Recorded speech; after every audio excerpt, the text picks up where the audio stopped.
Good afternoon. स्वागत है मेरे चैनल डीके कैरियर सॉल्यूशन में। जैसा कि हम हर दिन आपके लिए इंटर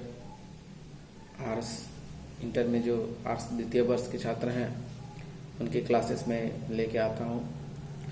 और मैं इससे पहले जो वीडियो अपलोड किया था उसमें पॉलिटिकल साइंस का क्लासेस चल रहा है, तो उसी जो पॉलिटिकल साइंस का ही पहला चैप्टर जो जैसे कि रनिंग चल रहा था शीत युद्ध का दौर, तो उसी चैप्टर को आगे बढ़ाते हैं। और इसी चैप्टर में जो आगे का पॉइंट है, जो बहुत ही इम्पोर्टेंट पॉइंट है आपके एग्जाम के दृष्टिकोण से, आज हम लोग चर्चा करेंगे गुट निरपेक्ष आंदोलन और गुट निरपेक्ष सम्मेलन। ये दो बहुत ही इम्पोर्टेंट टॉपिक है आप लोगों के सिलेबस का इस साल के लिए। और हर प्रत्येक वर्ष या तो ऑब्जेक्टिव क्वेश्चंस या तो सब्जेक्टिव हो, एक न एक क्वेश्चंस गुट निरपेक्ष आंदोलन से रहता ही है। तो चलिए स्टार्ट करते हैं गुट निरपेक्ष आंदोलन से। तो जो गुट निरपेक्ष आंदोलन कब शुरुआत हुई? ये वह दौर था जब शीत युद्ध बहुत ही भयावह स्थिति में पहुंच चुका था।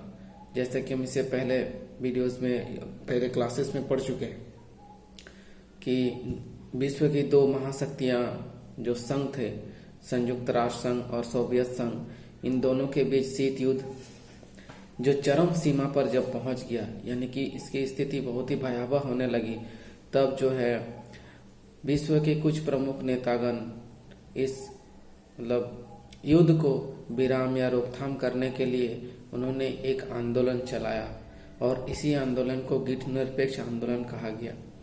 गुट निरपेक्ष आंदोलन का उदय जो है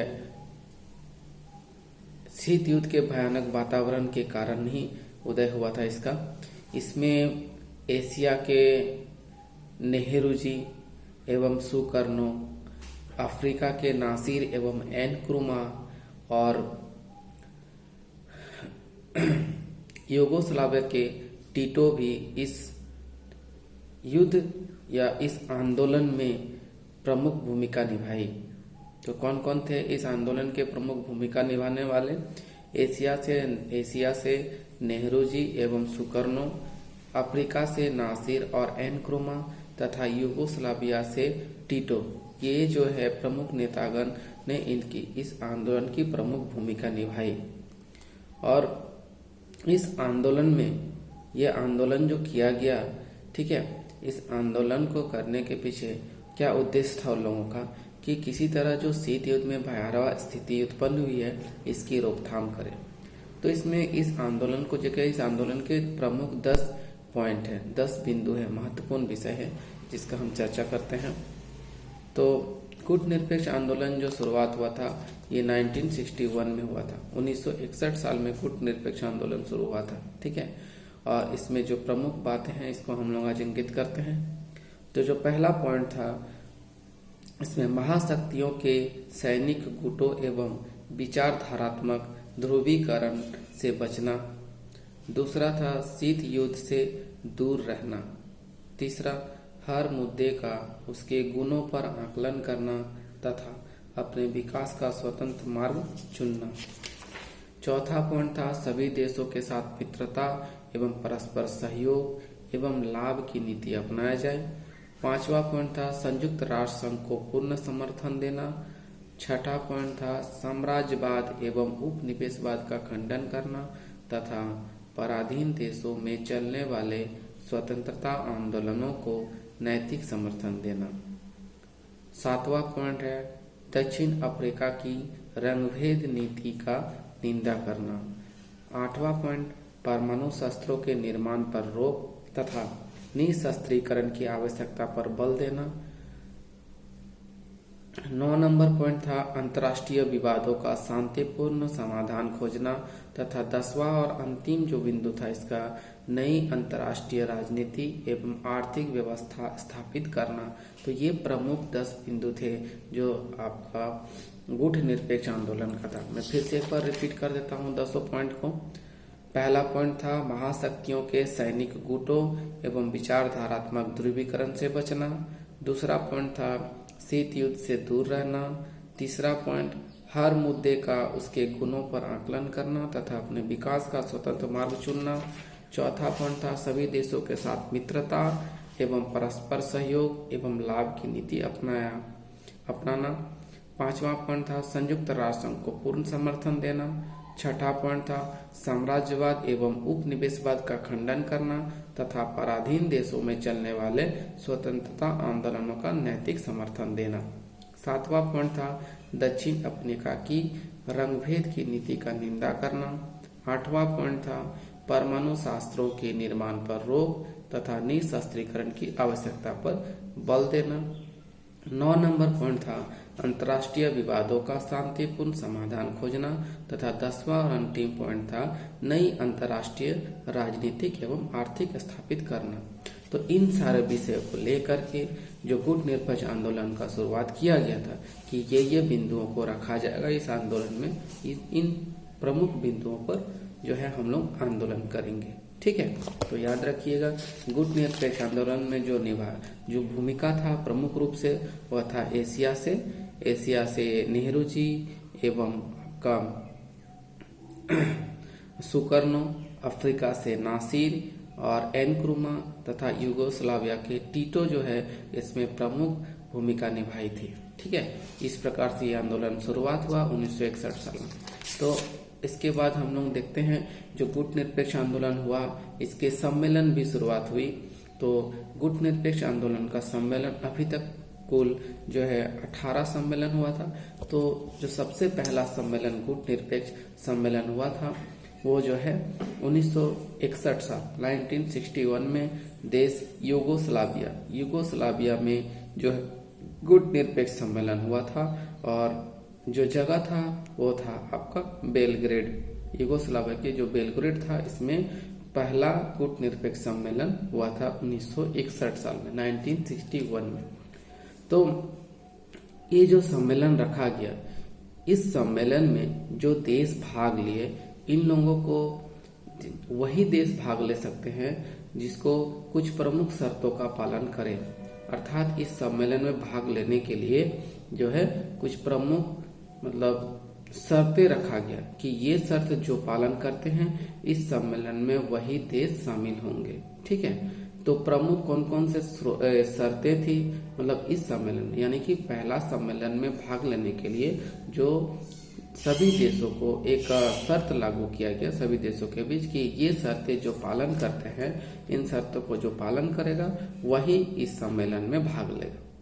ठीक है, तो कौन कौन सा शर्त था? तो पहला जो शर्त था उस देश ने स्वतंत्र विदेश नीति अपनाई हो जो विभिन्न राजनीतिक सामाजिक व्यवस्थाओं एवं गुट निरपेक्षता वाले राज्यों के सह अस्तित्व पर आश्रित हो या वह ऐसी नीति की प्रवृत्ति के प्रति अपने रुझान प्रदर्शित करे। दूसरा शर्त था ऐसा देश राष्ट्रीय स्वाधीनता के आंदोलन का सतत समर्थक हो। तीसरा पॉइंट था या तीसरा शर्त था महाशक्तियों के बीच संघर्ष के संदर्भ में वह देश किसी बहुपक्षीय सैनिक गठबंधन का सदस्य ना हो। चौथा पॉइंट, यदि कोई देश किसी बड़ी शक्ति से द्विपक्षीय सैनिक गठबंधन में फंसा है या किसी क्षेत्रीय सुरक्षा संधि का सदस्य है तो वह समझौता या संधि ऐसी ना हो जो बड़ी शक्तियों के बीच संघर्ष के संदर्भ में सोच विचार कर की गई हो। तथा पांचवा और अंतिम शर्त जो रखा गया था, यदि उसने अपना प्रदेश किसी विदेशी शक्ति के सैनिक अड्डों को दे दिया है तो ऐसी रियायतें बड़ी शक्तियों के बीच संघर्ष के संदर्भ में न की गई है। तो ये 5 प्रमुख शर्त रखा गया था। जो इन 5 शर्तों को पालन करने वाला कुल 20 देश थे जिन्होंने इस सम्मेलन में भाग लिया था। ठीक है, फिर से मैं आपको रिपीट कर देता हूँ कि गुट निरपेक्ष सम्मेलन जो पहला हुआ था वो 1961 साल में यूगोस्लाविया जगह देश में हुआ था और यूगोस्लाविया के बेलग्रेड नामक जगह में जो है पहला गुट निरपेक्ष सम्मेलन हुआ था। ठीक है, इसमें कुल 20 देशों ने भाग लिया और वही देश भाग लिए जो इस सम्मेलन में भाग लेने के लिए कुछ प्रमुख शर्तों को रखा गया था। ठीक है, मैं पुनः आपको रिपीट कर देता हूं कि कौन कौन से स्रोत इस पे रखा गया था। ठीक है, क्योंकि एग्जाम में कई बार क्वेश्चन आया कि गुट निरपेक्ष सम्मेलन क्या है, या गुट निरपेक्ष सम्मेलन में भाग लेने वाले देश के क्या कौन कौन से शर्तें लागू किया गया था।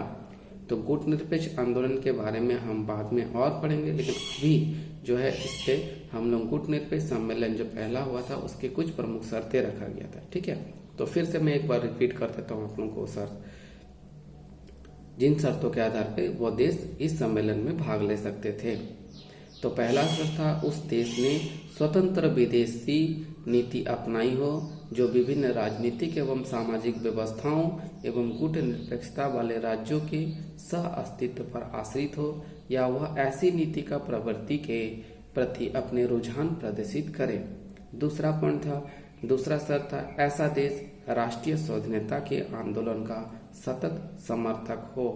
तीसरा शर्त था महाशक्तियों के बीच संघर्ष के संदर्भ में वह देश किसी बहुपक्षीय सैनिक गठबंधन का सदस्य न हो।